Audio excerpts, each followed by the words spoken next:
আসসালামু আলাইকুম ওয়ারাহমাতুল্লাহ। পরম করুণাময় আল্লাহর নামে শুরু করছি।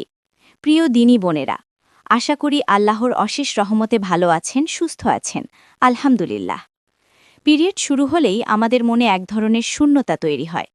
আমরা ভাবি, আমি এখন নামাজ পড়তে পারছি না, কোরআন তেলাওয়াত করতে পারছি না, হয়তো আমি আল্লাহ থেকে দূরে সরে গেছি।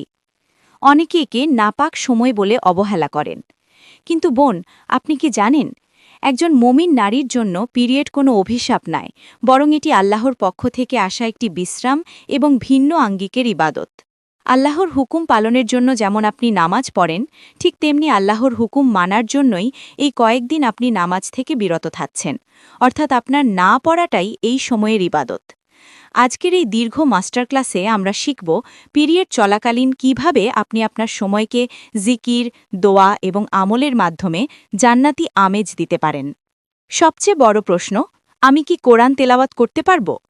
হানাফি মাঝহাব মতে পিরিয়ড অবস্থায় সাওয়াবের উদ্দেশ্যে কোরআন তেলাওয়াত করা এবং কোরআন স্পর্শ করা নিষেধ। যদি কোরআনের কোনো আয়াত দোয়ার উদ্দেশ্যে পড়া হয়, যেমন রব্বানা আতিনা, সূরা ফাতেহা বা আয়াতুল কুরসি জিকির হিসেবে পড়া হয়, তবে তাতে কোনো গুনাহ নেই। আপনি মোবাইল ফোনের স্ক্রিনে কোরআন তেলাওয়াত দেখতে পারেন বা তেলাওয়াত শুনতে পারেন। সরাসরি কোরআন শরীফ স্পর্শ না করে গ্লাভস বা কাপড় দিয়ে ধরা যেতে পারে প্রয়োজনে, তবে না ধরাই উত্তম। যারা কোরআন মুখস্থ করছেন তারা মনে মনে তেলাওয়াত করবেন, শব্দ না করে। এতে হিফজও নষ্ট হবে না, হুকুমও পালন হবে। নামাজ বন্ধ থাকলেও জিকিরের দরজা ২৪ ঘণ্টা খোলা। পিরিয়ড অবস্থায় যে কোনো তসবিহ পাঠ করা সম্পূর্ণরূপে জায়েজ। ১. সকাল সন্ধ্যার জিকির। মাসনুন দোয়া এবং সকাল সন্ধ্যার জিকিরগুলো আপনি আগের মতোই চালিয়ে যাবেন। ২. কালিমা তাইয়্যিবা। লা ইলাহা ইল্লাল্লাহ বেশি বেশি পড়ুন, আপনার অন্তরকে জীবন্ত রাখবে। ৩. ইস্তেগফার। এই সময়টি নিজের গুনাহ মাফের জন্য সেরা। বেশি বেশি আস্তাগফিরুল্লাহ পাঠ করুন, যেন এই সময় শয়তান আপনাকে ধোঁকা দিতে না পারে। ৪. দরুদ শরীফ। রাসূল সাল্লাল্লাহু আলাইহি ওয়াসাল্লামের উপর দরুদ পাঠ করার জন্য কোনো অজুর প্রয়োজন নেই। পিরিয়ড অবস্থায় হাজারবার দরুদ পড়লেও আপনি অফুরন্ত সওয়াব পাবেন।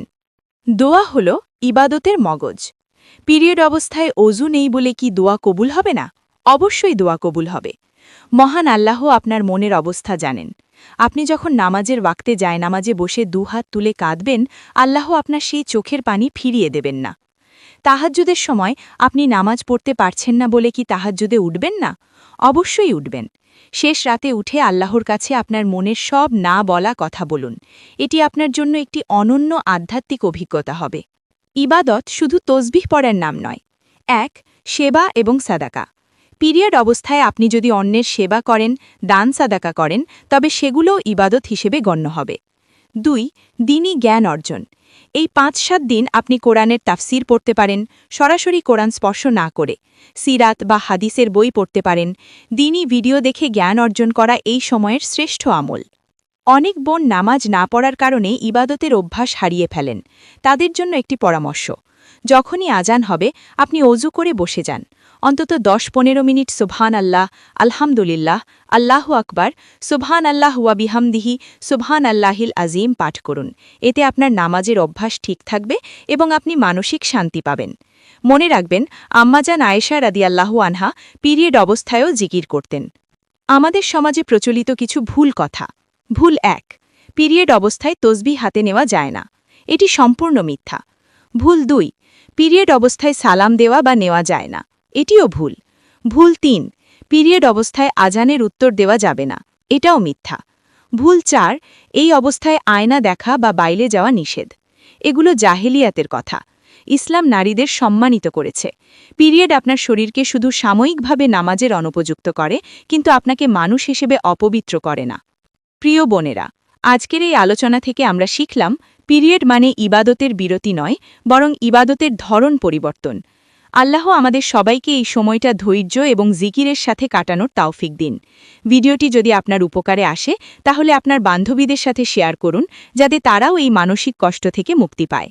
পরবর্তী ভিডিওতে আমরা আলোচনা করব পিরিয়ড অবস্থায় ওয়াজিফা ও বিশেষ দোয়া নিয়ে। আসসালামু আলাইকুম ওয়া রাহমাতুল্লাহ।